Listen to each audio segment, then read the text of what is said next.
Vamos a continuar con la segunda parte de el aparato digestivo.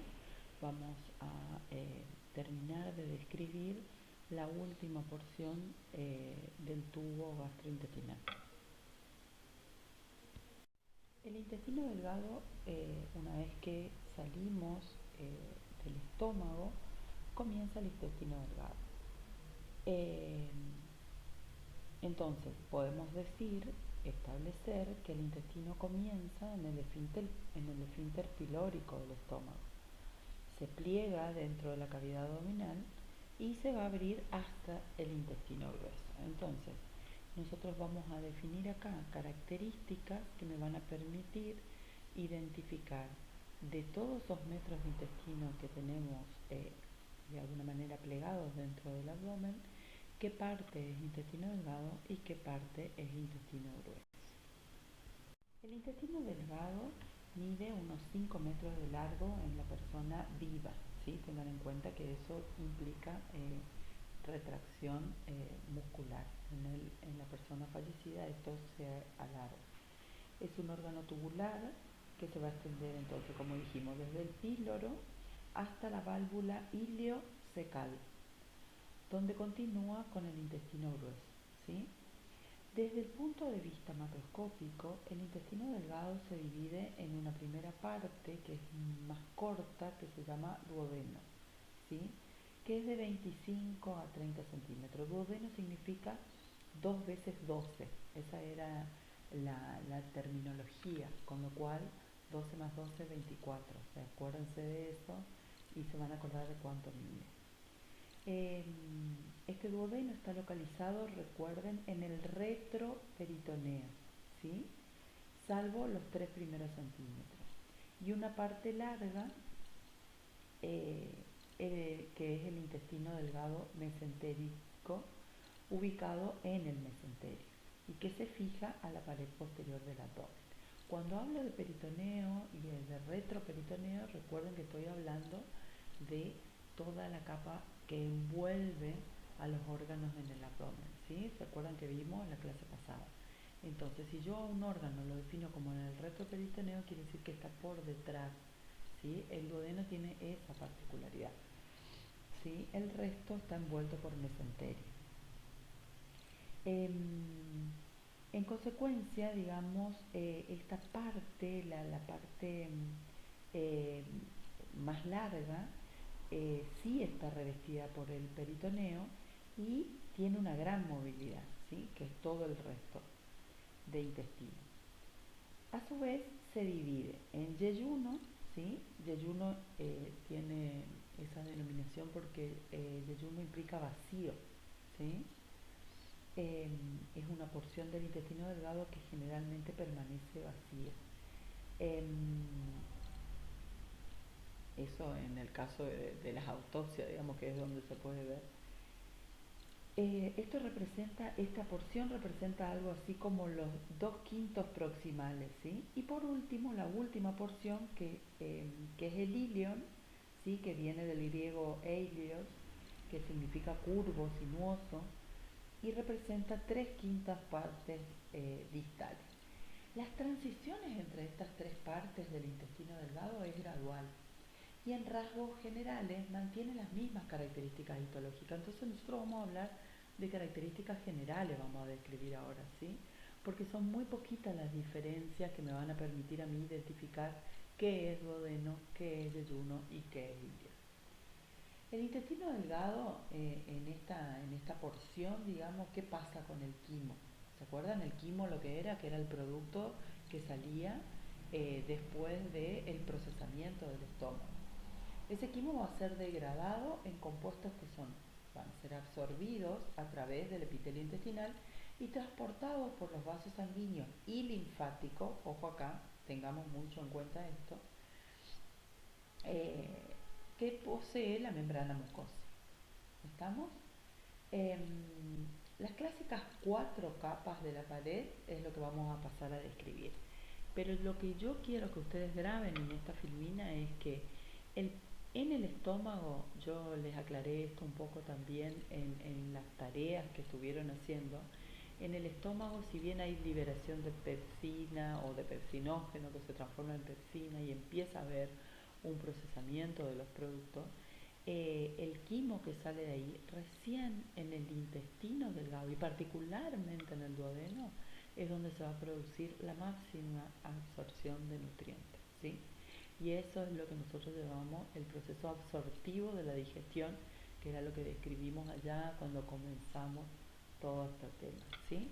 Entonces tengan en cuenta esto, una vez que el quimo entra al intestino, es ahí donde empieza la verdadera, o sea, no la verdadera, ahí empieza la absorción.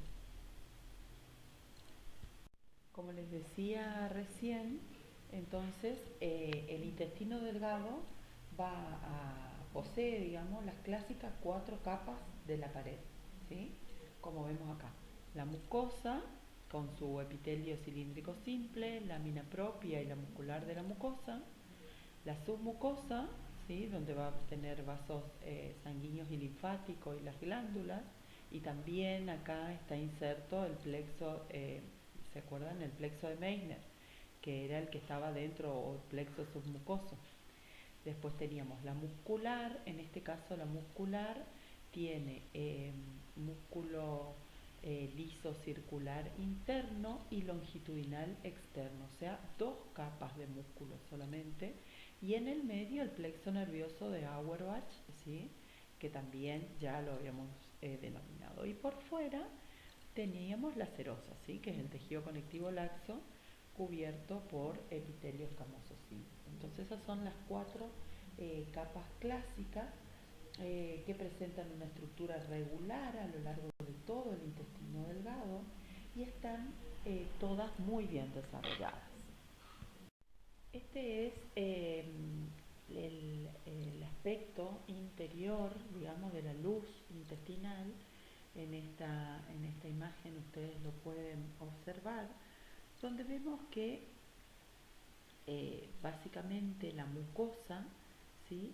Eh, la capacidad de esta membrana mucosa de absorber los componentes degradados del alimento se va a ver favorecida por distintos rasgos estructurales que aumentan notablemente la superficie luminal. Por un lado tenemos los pliegues circulares, que son repliegues semilunares transversales que rodean más de la mitad de la circunferencia de la luz intestinal. Están compuestos por mucosa y submucosa y son estructuras permanentes que se ven a simple vista, de hasta 1 centímetro de altura. Especialmente están desarrolladas en el yeyuno, sobre todo. Por el contrario, estos pliegues circulares no están presentes en los primeros 4 o 5 centímetros del duodeno, ¿sí? Y desaparecen en forma gradual en el ilio.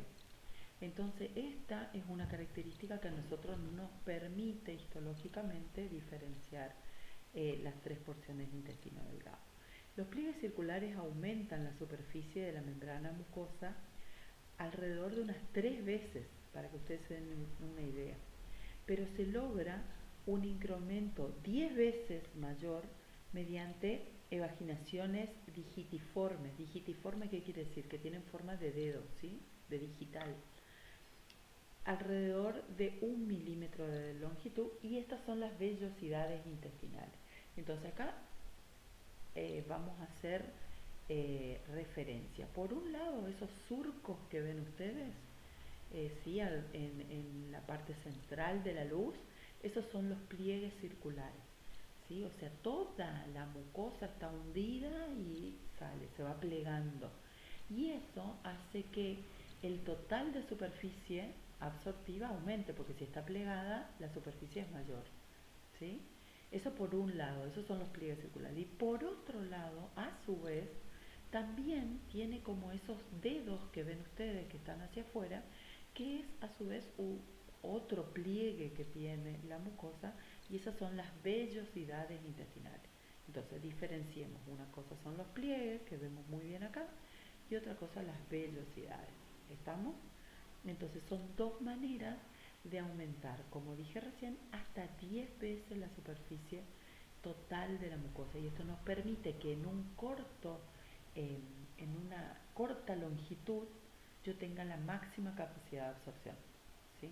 Porque yo en este pequeño, calcúlenle, primeros centímetros de intestino, tengo la mayor absorción de todos los nutrientes que va a necesitar mi cuerpo, desde que sale del estómago hasta los primeros centímetros del duodeno. Así que es fundamental los pliegues circulares y las vellosidades. En este esquema vemos perfectamente todas las capas de las que estábamos hablando. Fíjense, de abajo hacia arriba la serosa, ¿sí? Las capas musculares, ambas, la longitudinal, la circular, la submucosa y la mucosa. Dentro de la mucosa nosotros estamos describiendo ahora qué particularidades tiene. Entonces dijimos las vellosidades intestinales, que son como dedos, que acá se ven perfectamente en este esquema, y podemos decir y asegurar que todo el intestino delgado está recubierto por estas vellosidades, lo que le confiere un aspecto aterciopelado, ¿sí? Las vellosidades tienen un núcleo de lámina propia, es decir, de tejido conectivo laxo, que está recubierta por epitelio. En un corte transversal se distinguen como pequeños islotes de tejido conectivo revestidos por epitelio. Eso es lo que vamos a ver histológicamente, digamos. Si observamos esta superficie, vamos a ver de manera aumentada en la mucosa, digamos, la presencia de glándulas tubulares simples de 400 micras más o menos de profundidad entre las vellosidades, y esas son las criptas del Lieberkühn. O sea, fíjense todos los términos que estamos describiendo en estas 3-4 primeras filminas. ¿Sí? Hablamos de pliegues circulares, hablamos de vellosidades intestinales, y ahora estamos hablando de criptas del Lieberkühn, que son esos parte que va a ser tejido glandular, que son como invaginaciones que tiene la mucosa, ¿sí? Ahí están, fíjense que dice cripta la flecha a la izquierda, ¿sí? Cada una de esas invaginaciones es una cripta del Lieberkühn, que desembocan, digamos, a la altura de la raíz de la vellosidad, en la superficie de la mucosa, digamos, y se extienden a través de la lámina propia hasta la lámina muscular de la mucosa, ¿sí? Fíjense cómo la invaginación va hasta ahí. Como les decía, el epitelio del intestino delgado es un epitelio cilíndrico simple, compuesto por 6 tipos celulares, ¿sí? Entonces, ustedes van a ver acá en esta imagen que cada una de estas vellosidades tiene en su interior un vaso sanguíneo arterial, ¿sí? Fíjense, uno venoso, y en el medio un amarillo que es el vaso linfático, ¿sí? A su vez, cada uno de estos dedos está recubierto de células, ¿sí? Células que por otro lado van a tener microvellosidades, es decir, como pelitos en su superficie apical, ¿sí? Entonces, nuevamente, cada célula vuelve a aumentar la superficie de absorción. Ojo, mucho ojo, porque una vellosidad no es lo mismo que una microvellosidad. Cuando hablamos de vellosidades intestinales estamos hablando de las pliegues que tiene la mucosa intestinal. Y cuando hablamos de microvellosidades estamos hablando de las vellosidades que tiene cada enterocito, cada célula epitelial de la mucosa intestinal, ¿sí? Entonces, observen bien este gráfico para poder entender, porque cada vez nos vamos metiendo más dentro de la célula en la descripción. Bueno, como les decía recién, entonces, la mucosa, el epitelio de la mucosa, tiene 6 tipos celulares, ¿sí? Por un lado, los enterocitos, ¿sí? Que vemos acá, que son células absortivas. Después tenemos las células caliciformes, las células de Paneth, las células enteroendocrinas, las células madre y la célula M, ¿sí? Entonces, vamos a empezar a describir, fíjense que algunas están en la superficie y otras están hacia adentro, incluso en la base de la cripta de Lieberkühn, ¿sí? Entonces, vamos a empezar a describir cada una de estas células, arrancando por los enterocitos. Los enterocitos, que son las que están más en la superficie, son las células absortivas del intestino, vaya si tienen una función importante. Son células cilíndricas de 20 micras de altura, con un núcleo más o menos, fíjense, ovoide, que está ubicado en la porción más basal de la célula. La superficie libre, y esto es importante, presenta un nítido borde en cepillo, así se llama, ¿sí? Estas microvellosidades que tiene la célula en su borde apical es lo que se conoce como borde en cepillo o chapa estriada, así también lo van a encontrar.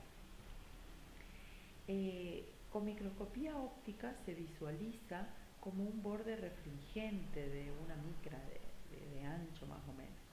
El citoplasma muestra una eosinofilia débil y en las criptas, los enterocitos, ¿sí? En las criptas de Lieberkühn, que también ocupan, digamos, su superficie, en las criptas los enterocitos tienen una función eh, secretora, ¿sí? Dado que secretan iones también, o sea, aparte de absorber, secretan iones y líquido alcalino que diluye y neutraliza el quimo. Recuerden que el quimo viene del estómago rodeado de un pH ácido muy ácido, entonces es esencial la secreción de estos iones para neutralizar ese ácido. Entonces esto va a facilitar el proceso de absorción de los enterocitos absortivos en las vellosidades, ¿sí? En las vellosidades, entonces repito, estos enterocitos tienen una función absortiva. Y en las criptas además liberan iones y líquido alcalino. Se distingue este borde en cepillo con microscopía electrónica.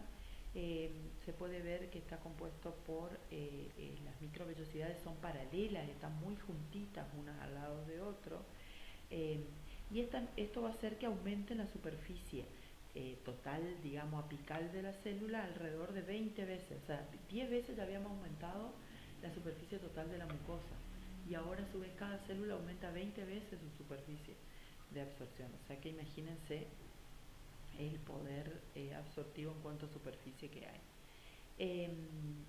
El plasmalema luminal está cubierto por glucocali, que en el extremo de las microvellosidades forma una cubierta superficial protectora, que si nosotros teñimos con el método de Paz, ¿sí? ¿Se acuerdan que era lo que se usaba para teñir sobre todo la parte de glándula cuando se quería ver mucina y demás? Si nosotros teñimos con eso, se puede observar muy bien esta cubierta. Es muy poco afectada por las enzimas proteolíticas en la luz intestinal, ¿sí? Al tener esta capa de protectora de alguna manera.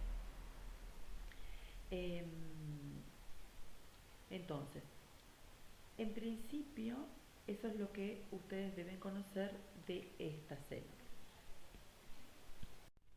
En este esquema ustedes pueden ver entonces cada una de las vellosidades intestinales y a su vez cada una de las microvellosidades de las células de los enterocitos. Vemos también, como les dije en otra filmina, que dentro de cada uno de estos dedos de estas vellosidades hay un vasos sanguíneos, ¿sí? Arterias, venas y un vaso linfático. Entonces, la función absortiva del intestino delgado abarca el transporte de agua, iones inorgánicos y las sustancias nutritivas degradadas desde la luz intestinal hacia los vasos sanguíneos y linfáticos, ¿sí? O sea, acá cada una de estas células va a absorber agua, iones y nutrientes hacia estos vasos que están en su interior. ¿Está? El agua y los iones inorgánicos, muchos de ellos son captados y el agua pasa por difusión simple. Después tenemos sustancias como la glucosa, los aminoácidos, que van a ser absorbidos por estas células, por estos enterocitos, y de diversas maneras. Y acá, chicos, quiero que recuerden, porque se van a acordar de mí, esta es la parte que ustedes van a estudiar en las materias que siguen en esta carrera, ¿sí? La parte en química biológica 2, sobre todo, van a estudiar cómo hace el enterocito para captar la glucosa, qué receptores usa, cómo la internaliza y cómo la pasa después a sangre, ¿sí? Nosotros acá no vamos a entrar en ese detalle. Eso lo van a ver en fisio, lo van a profundizar muchísimo en biológica, pero y a su vez van a comprender todo este sistema para después poder medirlo, porque nosotros después todo esto medimos en sangre. Nosotros acá es una imagen, ¿sí?, celular, histológica, de cómo, de qué estructuras son las que intervienen en este proceso, ¿sí? Entonces tenemos el enterocito por un lado que absorbe esta sustancia y las va a pasar a sangre, ¿sí? Llámese, repito, glucosa, aminoácidos como componente de las proteínas. Recuerden que la pepsina ya arrancó a romper las cadenas proteicas a nivel del estómago, y acá a este nivel ya estamos hablando de aminoácidos. O sea, la proteína se rompió totalmente y estamos en los componentes más básicos absorbiéndola. ¿Qué pasa con los triacilgliceroles? ¿Sí? Que el colesterol, fosfolípidos y los triacilgliceroles, o sea, todo lo que nosotros llamamos grasa. En este caso van a formar unidades globulares que se van a acoplar a proteína para formar lo que se conoce como kilomicrones. Y esto sí le describo un poquito más, lo van a escuchar muchas veces a lo largo de la carrera. Estos kilomicrones, luego de internalizarse a la célula, van a pasar a las membranas celulares laterales, y de ahí se van a incluir dentro de este tejido conectivo que tiene la vellosidad. Estos kilomicrones van a difundir a través de la pared de un vaso linfático longitudinal de localización central, que se va a conocer como vaso quelífero, con Q, quelífero central, que es ese verde que ustedes ven ahí. ¿Qué le estoy diciendo con esto? Que todo lo que sea grasa, entre comillas, va a difundir no hacia la sangre directamente, sino hacia el vaso linfático, ¿sí? O sea, ese vaso linfático, vaso linfático central de la vellosidad.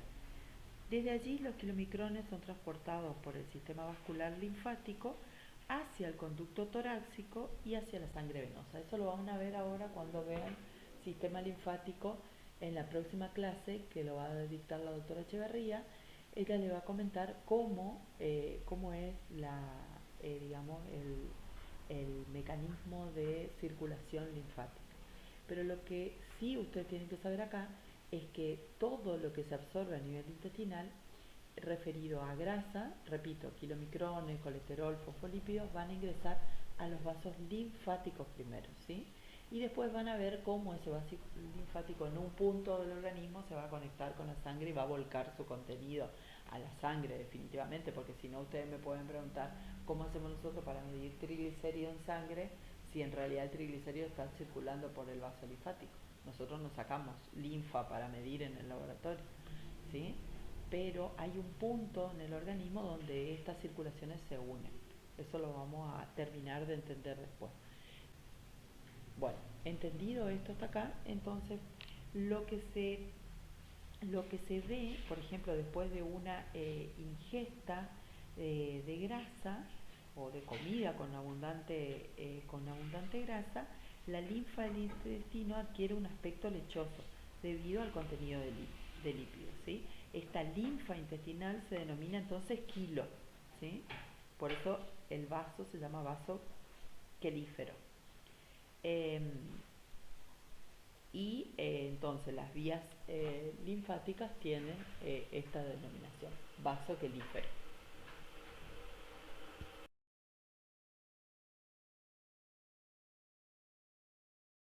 Entonces, para poder ordenarnos, vamos a ver, en el epitelio del intestino dijimos que había ciertos tipos celulares, ¿sí?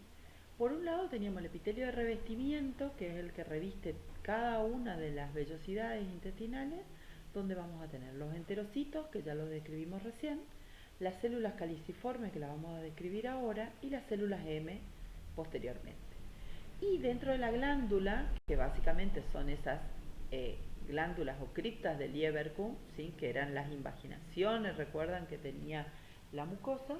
Ahí van a tener nuevamente células caliciformes. Estas células caliciformes son a su vez glándulas unicelulares que están insertas a lo largo de toda la mucosa. Y después tenemos las indiferenciadas o también llamadas células madre. Y por último, las enteroendocrinas, que ya las vimos también cuando veíamos las células del estómago. Las enteroendocrinas eran las que tenían la capacidad de liberar hormonas en su gran mayoría de acción parácrina. ¿Qué quiere decir? De acción in situ, en el mismo lugar, ¿sí? No es que recorren todo el organismo con una acción más generalizada, como es en el caso de otras hormonas que forman parte del sistema endocrino. Entonces, vamos a ir describiendo cada una de estas células, o sea, los enterocitos ya los describimos, vamos a pasar a la descripción de las células caliciformes. Bueno, en esta imagen, acá tenemos un poco de todo. Vemos todo el epitelio, vemos los enterocitos y entre los enterocitos las células caliciformes, ¿sí?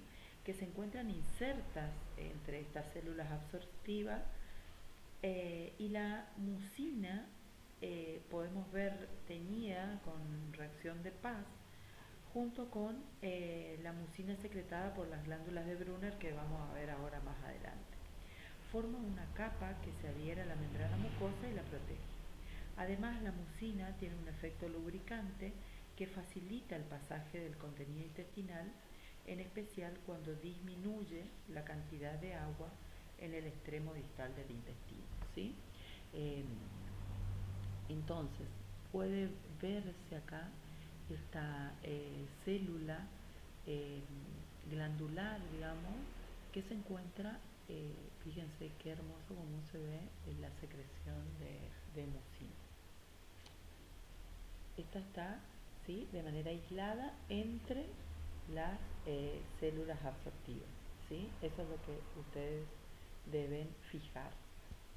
Bueno, aquí podemos observar las células de Panet que se encuentran en el fondo de las criptas de Lieberkühn, en particular en el duodeno, donde se visualizan como células piramidales con un núcleo en la porción basal y gránulos de secreción supranucleares muy eosinófilos, ¿sí? En general, el aspecto de las células corresponde al de las glandulares secretoras de proteínas. Estas células particularmente secretan defensinas que junto con el ácido clorhídrico que viene del estómago, que es secretado en el estómago, mantienen la esterilidad del contenido del intestino delgado. Las defensinas son como péptidos pequeños, ¿sí? Que se fijan a la membrana celular bacteriana y la permeabilizan, y entonces al permeabilizarla la estallan, la rompen. Las células de Panet también secretan lisocima, que también tiene acción bactericida. Además de otros factores, entre ellos hay uno importante que es el factor de necrosis tumoral alfa, TNF-alfa. Ustedes lo van a escuchar mucho y lo van a ver muy en detalle cuando vean inmunología en cuarto año. Pero acá en este caso el efecto de este factor es también protector sobre la membrana mucosa del intestino. Bueno, podemos ver acá el fondo de una cripta de Lieberkühn en esta imagen de corte histológico, donde vamos a arrancar hablando de la célula madre, esa que podemos ver en mitosis del lado más izquierdo. Estas células madres se encuentran en las criptas de Lieberkühn, que están revestidas por el mismo epitelio que las vellosidades, pero el epitelio del fondo es más bajo y en él aparecen células más indiferenciadas. Se demostró que entre estas células existe una población de células madres en proceso de proliferación productoras de células que se diferencian a todos los demás tipos celulares, ¿sí? Esto lo vimos en el estómago también. Algunas de las células van a migrar hacia la parte más profunda como células de Panet, para diferenciarse como células de Panet, con una vida media de 30 días más o menos. Y otras van a ir hacia la superficie donde se van a diferenciar en enterocitos o caliciformes, ¿sí? Con una vida media más corta, de 3 a 4 días más o menos, porque al ir migrando muchas sufren apoptosis. Durante este periodo las células caliciformes completan varios ciclos secretores sucesivos, ¿sí? Eso por un lado. Y por otro lado vamos a describir a las células enteroendocrinas, ¿sí? Las células enteroendocrinas, que también las vimos en el estómago, están dispersas entre las demás células. Todas contienen gránulos de localización basal respecto al núcleo. Por lo general, el número de células aumenta en el duodeno y el yeyuno y va disminuyendo gradualmente hacia el ilion y el intestino grueso. Dentro de esta larga lista de células, describimos brevemente cada una de ellas. Por ejemplo, las células heterocromafines, ¿sí? O S, se encuentran en todo el tracto digestivo y se caracterizan por contener, esto es lo que ustedes tienen que acordar, ¿qué van a secretar? Secretan serotonina. Son especialmente abundantes, por ejemplo, en el apéndice vermiforme, ¿sí? Que es el apéndice. Ahí hay mucha cantidad de estas células. Además también sintetizan un péptido de secreción eh, diferente a la serotonina. La serotonina estimula el peristaltismo gastrointestinal. ¿Sí? Acuérdense que el peristaltismo era el movimiento, ¿sí? La contracción muscular que me asegura el movimiento y el avance de lo que del producto de digestión, ¿sí? Eh, Induce entonces, como función fundamental, induce la contracción del músculo liso. También tenemos otro tipo de células que son las células D o productoras de somatostatina. Estas sí las describimos en la mucosa del estómago, ¿sí? Al igual que en el estómago, la somatostatina es secretada de forma parácrina, es decir, con una acción in situ. Y también, en este caso, en el intestino delgado, ¿va? Que hacía, esta era una hormona inhibitoria del peristaltismo y también de la secreción de algunos productos. También tenemos las células S, por ejemplo. La célula S es productora de secretina, que se encuentran sobre todo en la parte proximal del intestino delgado y sintetiza la hormona secretina. Esta secretina estimula a las células secretoras del sistema de conductos excretores, por ejemplo el páncreas, para la liberación del jugo pancreático, que tiene un elevado contenido de bicarbonato, para poder inhibir, como lo habíamos dicho, toda la acidez que trae el quimo del estómago. La liberación de secretina se estimula ¿cómo? O sea, ¿cómo se da cuenta esta célula que tiene que liberar secretina? Cuando en el intestino hay productos de degradación de proteína y el quimo, que es ácido. O sea, la misma acidez de todo esto estimula la célula y se empieza a secretar. Son como mecanismos de feedback, digamos, ¿sí? También tenemos células I productoras de colecistoquinina. La colecistoquinina o simina también se encuentran en mayor parte en la porción proximal del intestino delgado y secretan esta CCK, que estimula las células acinosas del páncreas para que secreten enzimas digestivas y refuercen los efectos de la secretina. Las células K, también productoras de péptido inhibidor gástrico, ¿sí? Que tienen efecto inhibidor sobre la motilidad gástrica. ¿Qué otra tenemos? Tenemos otras como las células, acá dice células A, también a veces se las llama células L, que lo que secretan son enteroglucagón, o péptido símil al glucagón, y células productoras de neurotensina. Todas tienen efecto in situ. Las MO, que van a secretar motilina, todas tienen efecto sobre la mucosa intestinal, o en realidad sobre todo el epitelio y las capas superficiales musculares, de manera de asegurar el movimiento y la absorción intestinal. El término tejido linfoide asociado con las mucosas, MAL, es una denominación común dada a la parte muy notable del sistema inmunitario, que es lo que ustedes van a ver la próxima clase, que se encuentra en las mucosas, principalmente del tubo digestivo, las vías aéreas y el sistema urogenital. ¿Por qué? Porque son estos tejidos que están con muy, que tienen una gran superficie, son fáciles de lesionar y están en constante contacto con antígenos extraños, sea sustancia o microorganismos extraños, sobre todo en el tracto gastrointestinal y las vías aéreas. Entonces, este tejido linfoide eh, está compuesto, digamos, por un conjunto de células, entre ellos linfocitos, tejido linfoide propiamente dicho, células plasmáticas y demás, que funcionan como defensa, ¿sí? Eh,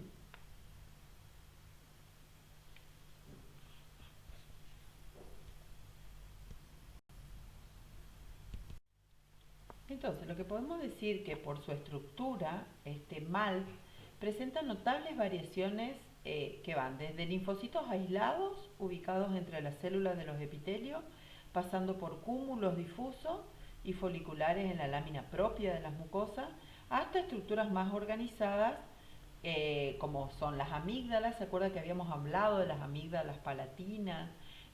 Placas de Peyer, que son estas que se pueden observar acá a nivel gastrointestinal, y el apéndice, ¿sí? Este, en general, el tipo de la capa epitelial está orientada hacia la luz, contiene linfocitos intraepiteliales, ¿sí? Que son de tipos linfocitos T citotóxicos. ¿Qué quiere decir esto? Que representan así una línea avanzada de defensa contra agentes infecciosos, ¿sí? Recuerdan que nosotros habíamos visto cuando vimos sangre los diferentes tipos de linfocitos. Ustedes esto lo van a terminar de comprender cuando vean el sistema linfático y todo su protagonismo en lo que es la defensa, ¿sí? Que es, incluso en bioquímica tenemos una materia que se dedica al estudio de la inmunología y de todo esto. La lámina propia contiene una cantidad de células plasmáticas, linfocitos T activados, macrófagos, mientras que los linfocitos B se encuentran en los folículos solitarios, las placas de Peyer, que están más organizadas, y el apéndice vermiforme como folículos primarios y secundarios. Las regiones más estructuradas, digamos, de este tejido asociado a mucosas, donde se encuentran los folículos linfáticos, no reciben vasos linfáticos aferentes, ¿sí? Pero están en estrecho contacto con el líquido intersticial. En consecuencia, digamos, con estas zonas foliculares denominadas sitios inductivos, aparecen células especiales en el epitelio, ¿sí? Superior. Estas son las famosas células M, que son uno de los tipos celulares que nosotros dijimos que tenía este epitelio gastrointestinal y que es lo que vamos a pasar a describir en la filmina siguiente. Las células M tienen micropliegues en lugar de microvellosidades en la superficie celular. Están especializadas en lo que se refiere al transporte de muestras de antígenos extraños desde la luz del tubo digestivo, las vías aéreas y la genitourinaria, hacia este tejido linfático asociado a mucosa, es decir, hacia el mal subyacente. Las células M tienen profundas invaginaciones, como se ve acá en la figura, correspondientes a la membrana celular vasolateral, donde se ubican cúmulos de linfocitos T y linfocitos B, y también de macrófagos. Justo por debajo, en la lámina propia, se encuentran cúmulos de células dendríticas intersticiales. Las células M entonces captan antígenos luminares por endocitosis y los transportan en vesícula hacia la membrana vasolateral. Entonces ahí se vacían en este espacio intercelular. Se ha demostrado, por ejemplo, que el Vibrio cólera, ¿sí? O sea, la bacteria que produce el cólera, es liberado a este espacio extracelular, o sea, captado y liberado a este espacio extracelular, donde a su vez es captado por los macrófagos que luego presentan, ¿sí? ¿Se acuerdan? Células presentadoras de antígeno, el macrófago presentando el antígeno, en este caso del vibrio en cólera, a los linfocitos de los folículos linfáticos en la lámina propia. Esto es todo un mecanismo que tiene que ver con el sistema inmunitario, con el sistema de defensa, y repito, lo van a volver a ver en las clases de linfáticos. Para otros antígenos esto también induce la formación de células plasmáticas que abandonan los folículos linfáticos. La gran mayoría de las células plasmáticas secretan anticuerpos de tipo inmunoglobulina A, digamos. Ya vamos a ver de qué se trata eso. Pero todo esto está asociado, digamos, a un sistema de defensa muy localizado dentro de la mucosa intestinal en este caso, ¿sí? Entonces, células M tienen ese dibujo que se ve mejor acá a la derecha.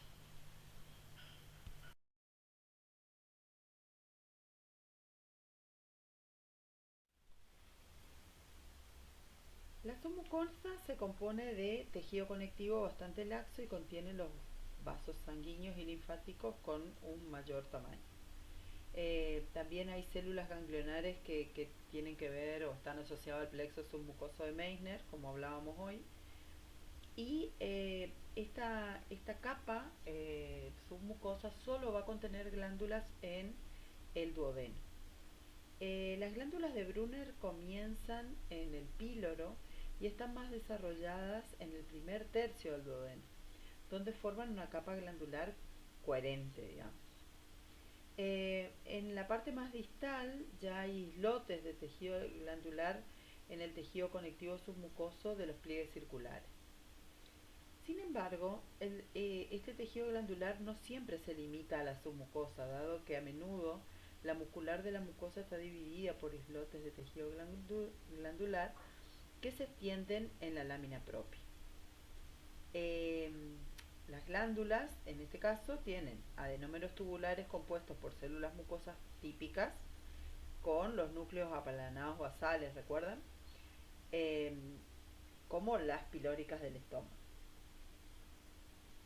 Los conductos excretores poseen epitelio simple, cilíndrico, bajo, difícil de distinguir con microscopía óptica y que van a desembocar en las criptas del Lieberkühn.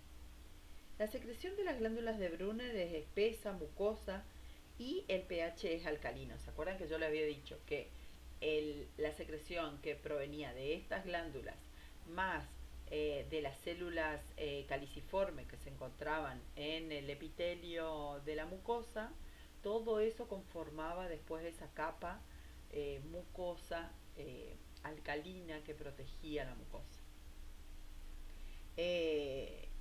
Este, la secreción se adhiere a esa membrana mucosa y forma entonces esta cubierta para proteger esa, vendría a ser frágil, llamémosle así, membrana mucosa duodenal, ¿sí? La secreción también contiene factores de crecimiento, lisozima, inmunoglobulina A. Todo esto va a colaborar o contribuir a combatir microorganismos patógenos. Vamos a describir entonces las estructuras externas de lo que es o macroscópica de lo que es el intestino delgado en sus tres porciones, arrancando por el duodeno, que es la parte inicial del intestino delgado, la que se extiende entre el estómago y el yeyuno, va desde el píloro hasta la flexura, ¿sí? Duodeno-yeyunal, está envuelto casi completamente por peritoneo parietal posterior y está conectado especialmente a la cabeza del páncreas porque la rodea como si fuera la llanta de una rueda, se suele decir generalmente, a lo que es la cabeza del páncreas. Y se conecta con este órgano, con esta glándula y con el hígado a través de la ampolla hepatopancreática, que es el lugar donde van a desembocar o donde van a volcar su contenido tanto el hígado como el páncreas, que esta es una zona muy fundamental y algo que nosotros solemos hacer mucho hincapié en los exámenes. Tiene forma de anillo incompleto, abierto arriba y a la izquierda, y como dije, se sitúa envolviendo, rodeando la cabeza del páncreas, ¿sí? Le hace un marco duodenal, se llama. Tiene 4 porciones, la porción superior es oblicua hacia arriba, fíjense la primera, donde sale del estómago, es como que va hacia arriba, atrás y a la derecha, desde el píloro hasta el cuello de la vesícula. La vesícula es un órgano de depósito que está ubicado, digamos, en la cara inferior del hígado. Después tiene una porción descendente o la segunda porción del duodeno, que acá es la más importante porque acá está esta ampolla de descargue, digamos, de las glándulas anexas. Eh, Forma con la anterior una flexura superior duodenal o un ángulo, llamémosle así. Esta porción descendente es vertical, ubicada a la derecha de la columna vertebral, y va a recibir, como les dije, los conductos hepático y pancreático. Después viene una porción horizontal, ¿sí? Fíjense que forma un ángulo casi con la porción anterior casi de 90 grados, eh, y va de derecha a izquierda por delante de la columna vertebral, a la altura de la lumbar 3, 4 más o menos. Y después la última porción, que es la ascendente, que va hacia arriba, a la izquierda y hacia atrás. Todo esto que estoy describiendo es esto que se ve en esta imagen, ¿sí? Descrito parte por parte, pero siempre hablando del duodeno, ¿sí? Primera porción del intestino delgado.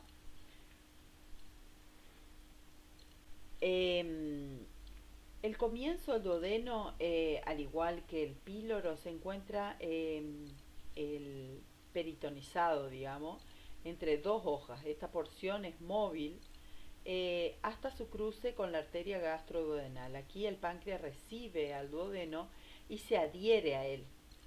Eh, digamos, en este sentido, el duodeno convexa, digamos, se dice contra el páncreas, que es cóncavo, y esta adherencia se mantiene hasta la altura de los vasos mesentéricos. Eh, por encima, la configuración externa, lo que podemos ver en esta imagen es que por encima del conducto biliar y pancreático, vemos que la superficie interna es más bien lisa, sin muchos pliegues. En cambio, más abajo ya se ven las válvulas conniventes o los pliegues transversales o circulares que habíamos visto, que habíamos dicho que tenía la mucosa intestinal. Estos pliegues circulares se pueden visualizar muy bien acá. A esto se les llama válvulas conniventes. ¿Cómo es? Esta superficie tiene 3 túnicas: la mucosa con glándulas duodenales, las de Lieberkühn que ya vimos, la submucosa y la muscular, y está cubierta en todo por peritoneo, eh, pero solo en su cara anterior, ¿sí? Excepto en el comienzo. ¿Está claro hasta acá? Esto en cuanto a la estructura macro de lo que tiene que ver con el duodeno, la primera porción del intestino.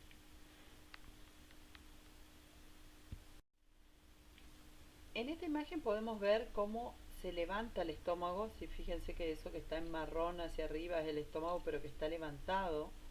Lo que está en lila a la derecha es el vaso, y esa estructura que va como hacia arriba, ausada, color amarillo más claro, eso es el páncreas, ¿sí? Y todo esto, esta estructura que rodea el páncreas, que está hacia la izquierda, es la primera porción del intestino delgado. Entonces, ustedes pueden ver acá este tronco, ¿sí? que sale eh, arterial desde la aorta y que va a ir a irrigar toda esta zona. Entonces vemos por un lado desde el tronco celíaco, y también desde la mesentérica superior van a salir distintas arterias como la pancreatoduodenal inferior, las yeyunales, la ileocólica, las ileales. Todas estas son todas arterias que van a irrigar no solo al duodeno, sino también a las otras porciones del intestino delgado, ¿sí? todos, recuerdan ustedes que había tres troncos grandes arteriales, el celíaco, mesentérica superior, mesentérica inferior. Bueno, repasamos un poco eso y vamos a ver estas arterias que yo les estoy nombrando como derivadas de esos grandes troncos. Bueno, como habíamos dicho, no hay grandes diferencias estructurales entre cada una de las porciones del intestino delgado. La parte del yeyuno, ¿sí? En realidad se la denomina generalmente en la bibliografía como yeyuno ilion porque es aún menos diferenciable ambas porciones. En el extremo proximal tenemos la flexura duodeno-yeyunal y en el distal el ángulo iliocecal, que es un ángulo que forman entre el intestino delgado y el intestino grueso, que está a la altura de donde tenemos el apéndice vermiforme, ¿sí? En la zona la zona izquierda, ¿sí? En la fosa ilíaca izquierda, ahí se encuentra el ángulo iliocecal, que es donde terminaría el intestino delgado y comenzaría el intestino grueso. Ahora vamos a ver una imagen. Las características generales es que en cuanto a longitud tiene numerosas sinusoides a los que llamamos asas delgadas. Eh, Está cubierto por la porción de peritoneo, ¿se acuerdan que se llamaba mesenterio? ¿Sí? El mesenterio que lo une a la pared posterior del abdomen es un mesenterio largo porque sale desde la parte posterior, digamos, abdominal, la pared posterior abdominal, lo envuelve y vuelve hacia atrás, pero al ser tan largo le da cierta movilidad, ¿sí? De hecho, el intestino se tiene que tener movilidad por el peristaltismo para el avance de los alimentos. Eh, Tiene una función digestiva muy importante, pues está muy vascularizado. Tiene arterias, venas y el drenaje linfático para la absorción intestinal. Eh, el yeyuno y el ilion en general, como les dije recién, no se diferencian tanto entre sí. No existe un límite neto, digamos, entre ambas porciones. Son tubos de diámetro bajo, digamos, menor diámetro que el duodeno, 25 milímetros a 15. Su longitud va a variar entre yo habíamos dicho que la longitud total hablábamos de 5 metros, otra bibliografía por ahí les puede llegar a decir 9 metros. Posee un borde posterior o mesentérico, un borde anterior o libre y dos caras, ¿sí? Eh, Son regulares en su forma y poseen las cuatro túnicas que habíamos visto: mucosa, submucosa, muscular y la serosa, que sería el mesenterio, que forma una capa de peritoneo visceral que cubre toda su superficie. Eh, Tanto el yeyuno como el ilion están enteramente tapizados en peritoneo, el cual entonces conecta al intestino a la pared posterior. Se extiende desde la flexura duodeno-yeyunal hasta la iliocecal, ¿sí? Y sigue una línea oblicua hacia abajo.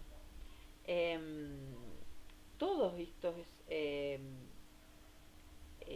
¿cómo es? Eh, Estas porciones de intestinos más sus capas envolventes se ubican en el piso infracólico, ¿sí? Están enmarcadas por el intestino grueso, que está adosado al peritoneo en la parte posterior por sus mesos, digamos, que es lo que vamos a ver después. Y todo esto está vascularizado. ¿Estamos? Fíjense en esta figura cómo se ven perfectamente todavía muy marcadas las válvulas conniventes y la irrigación de esta porción del intestino, siempre partiendo eh, de estos troncos arteriales que veíamos en la filmina anterior. En el dibujo acá se ve ya una porción terminal del ilion y vamos a ver cómo fueron disminuyendo las válvulas conniventes. eh, Claramente a esta altura también las glándulas de Brunner no se encuentran, eh, pues realmente ya el epitelio de la mucosa no necesita tanta protección como si en el caso del duodeno, que es donde el quimo está mucho más activo. Así que toda la mucosa va sufriendo una leve adaptación, pero como dijimos al principio, en general la estructura se mantiene a lo largo de todo el intestino. En esta figura podemos ver el ángulo iliocecal, ¿sí? Donde fíjense cómo está la porción terminal del ilion, ¿sí? Con todo el meso rodeándolo, el mesenterio rodeando esta porción del intestino. Y fíjense cómo ahí desemboca en una porción más amplia, más gruesa, que es el intestino grueso. Esto ocurre, acuérdense, en la fosa ilíaca izquierda. Y hacia abajo y hacia adentro van a ver ustedes una pequeña porción que se alcanza a ver en el dibujo, que es el apéndice vermiforme, porque en esa porción que queda como neutra, intestino grueso, que es el ciego, eso conecta con el apéndice vermiforme, ¿sí? A partir de ahí comienza el intestino grueso, la porción ascendente del intestino grueso. Entonces, esto es lo que se conoce como ángulo iliocecal, o sea, entre el ilion y el ciego. ¿Está? Conjunción de palabras, como les dije, el primer día que empezamos a cursar esta materia. Bueno, el intestino grueso se extiende desde el orificio iliocecal hasta el ano, ¿sí? Que se abre al exterior. Su, su disposición hace que hablemos de un marco cólico, como se ve acá en la imagen, ¿sí? El intestino grueso es la porción terminal del tubo gastrointestinal, completa la absorción de productos vitamínicos y está encargado de la formación de las heces y de su expulsión. Tiene 1,5 metros de largo, más o menos, desde el ilion hasta el ano.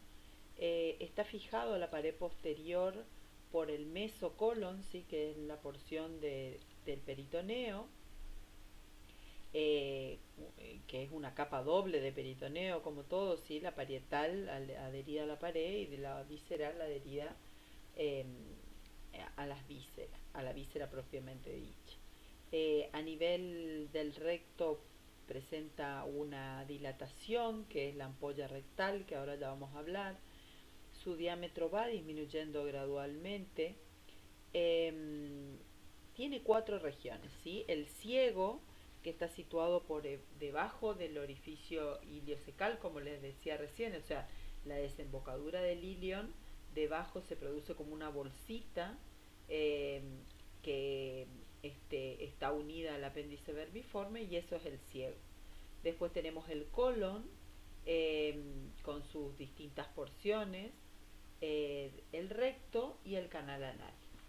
Entonces, en la desembocadura del ilion, en el intestino grueso, hay una válvula que se llama válvula iliocecal. Eso veíamos en la imagen anterior. Por debajo está el ciego, que es una bolsa de 6 centímetros más o menos, y a ese ciego unido el apéndice.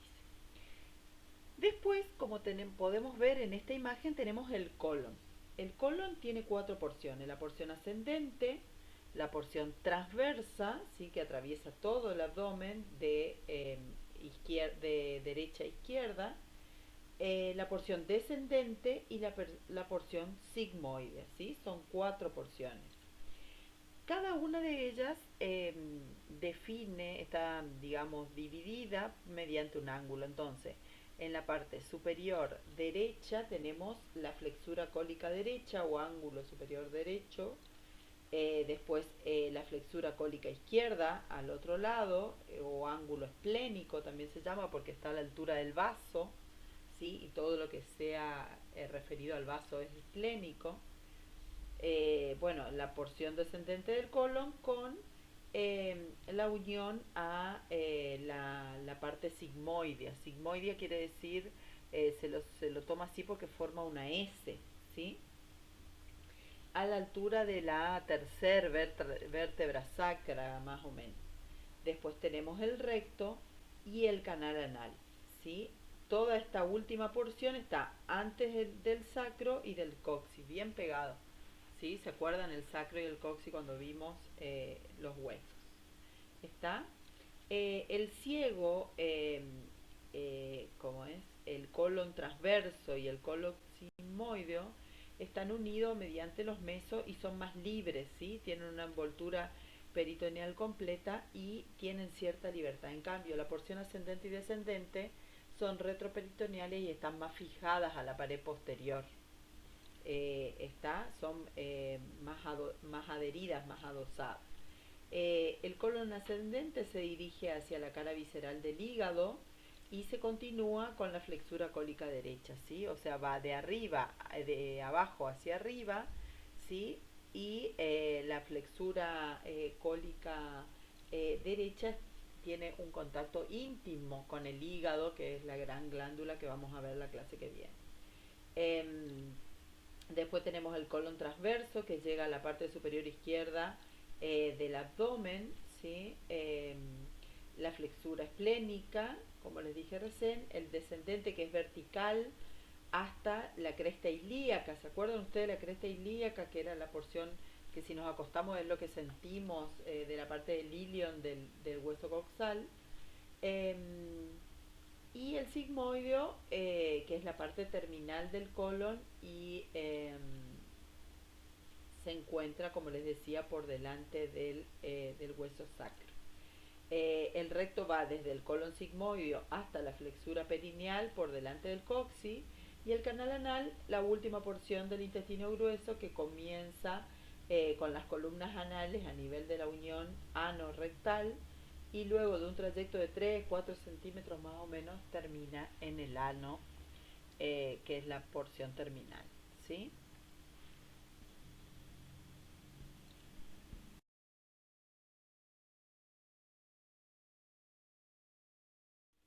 Perdón. Se observan folículos linfáticos solitarios con mayor frecuencia que en el intestino delgado y pueden extenderse hasta la profundidad de la submucosa.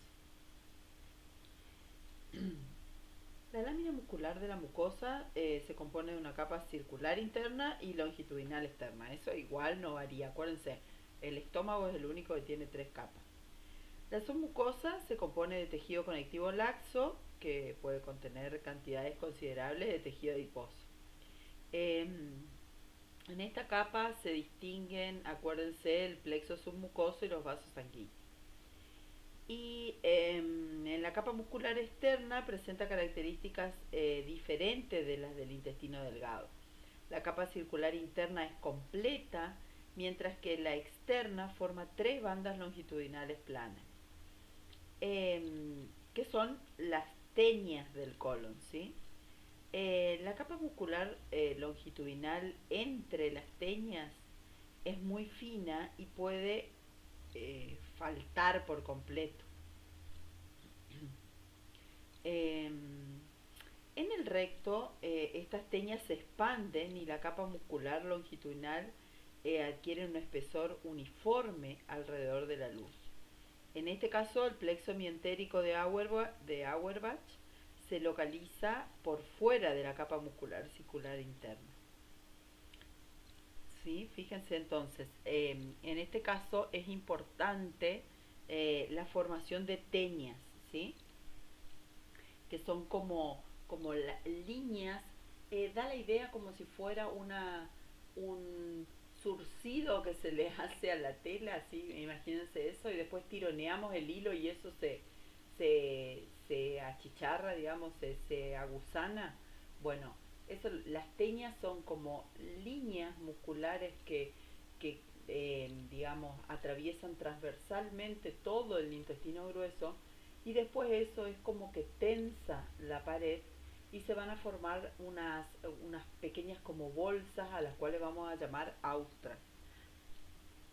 ¿Sí? Que entonces esto nos va a ayudar a la movilidad intestinal porque a esta altura el alimento va a ir de austra en austra, así como si fueran, ven esa forma globosa que tiene el intestino grueso, tiene que ver con esta última capa o teñas musculares del colon. La motilidad del colon presenta las mismas características que en el intestino delgado, con contracciones que mezclan el contenido intestinal y las ondas famosas peristálticas que van a desplazar digamos, el contenido intestinal hacia el ano. En el colon también se observa la denominada contracción masiva o con efecto de masa, en la cual el músculo se contrae al mismo tiempo sobre una gran porción continua del colon. Esto es lo que les decía recién. De este modo se desplaza al mismo tiempo todo el contenido intestinal desde un segmento hacia otro, ¿sí? La serosa que rodea se compone de mesotelio y tejido conectivo subseroso y en el colon forma apéndices epiploicos. Apéndices epiploicos son como pequeñas bolsitas de grasas que están en toda la parte externa, digamos, porque es parte de la serosa que envuelve el intestino.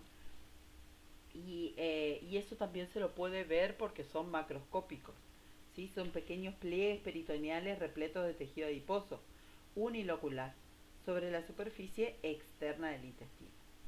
Ciertas partes de la superficie del colon y el recto, además de todo el tercio interior del recto, carecen de revestimiento peritoneal. En estos pequeños espacios, digamos, acá el intestino grueso se relaciona con las estructuras que lo circundan, digamos, mediante tejido conectivo directamente en forma de una capa adventicia nada más. ¿Estamos?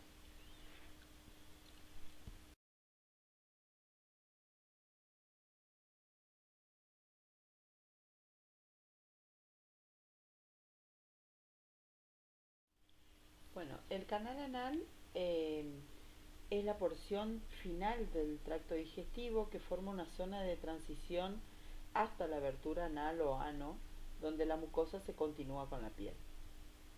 En el canal anal se observan 5 o 10 pliegues mucosos longitudinales, que son las columnas anales, cada una de las cuales contiene una rama terminal de la arteria rectal superior y una tributarias pequeñas, digamos, que van a irrigar la zona. Eh, en su base distal, las columnas anales se relacionan con pequeños pliegues de la mucosa que son las válvulas anales, que forman pequeñas invaginaciones entre las columnas. En conjunto, las válvulas y todas estas estructuras conforman una línea irregular ondulada o en picos que es la línea pectínea, ¿sí? Em, lo que nosotros tenemos que tener en cuenta aquí que la capa el último centímetro debajo de porción, digamos, del ano, presenta glándulas sebáceas y grandes glándulas sudorípadas también, apócrinas denominadas glándulas perianales.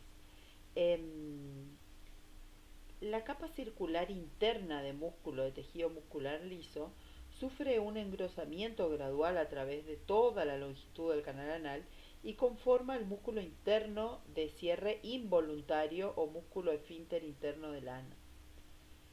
Pero por la parte externa se forma una gruesa capa de tejido muscular estriado esquelético, que es el músculo externo del cierre, y este músculo es voluntario, ¿sí?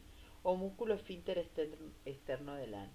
La contracción tónica del músculo de los dos esfínteres mantiene cerrado el canal anal y el ano entre las defecaciones, ¿sí? Bueno, aparte de las glándulas sebáceas y glándulas perianales, también hay glándulas anales, mucosas ubicadas en esta porción, eh, que obviamente acá en todo el intestino grueso las células caliciformes y la secreción de muco es abundante porque nosotros tenemos que asegurar la lubricación. Recuerden que en esta porción del intestino lo que más se absorbe ya no son nutrientes, porque los nutrientes se absorbieron en la primera porción del delgado, o sea que acá lo que estamos absorbiendo es agua, vitamina, y lo que tenemos que asegurarnos es de absorber la mayor cantidad de agua para que formar y que las heces sean sólidas. Entonces, la secreción de las células caliciformes y en este caso de todo el aparato glandular es exacerbado, ¿sí?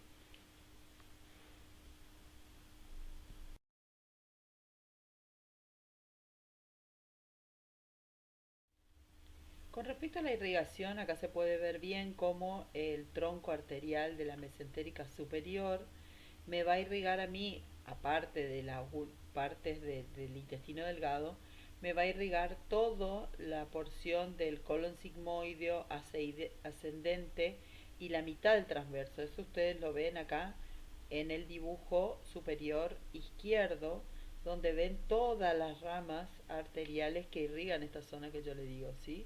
O sea, la mesentérica superior con respecto a lo que es colon, eh, digamos, intestino grueso, irrigan el ascendente y la mitad del transverso. Y la mesentérica inferior me irriga, que la van a ver en el dibujo inferior derecho, me irriga la otra mitad del transverso, el colon descendente, sigmoideo y la parte rectal. Y esto un pequeño repasito en el dibujo nada más acerca de inervación. Por un lado teníamos inervación central directa, ¿sí? A través del nervio vago, recuerden, ¿sí? Que es uno de los nervios craneales, que que me inerva todo el tubo digestivo. Y por otro lado, la división simpática y parasimpática con los tres ganglios, digamos, el centro celíaco, mesentérico superior e inferior, que están a la altura de los troncos arteriales, y a través de ellos teníamos una inervación simpática y parasimpática de también todo el tubo gastrointestinal a través de lo que conocíamos como el cerebro digestivo, que lo hablamos ya en la clase pasada. Bueno chicos, hasta acá tubo digestivo, ¿sí? Lo que vimos en la clase pasada y lo que terminamos de ver. Lo que nos queda ahora para cerrar todo el sistema digestivo son las glándulas anexas, que las vamos a ver en el siguiente video. Gracias, espero les haya sido de utilidad.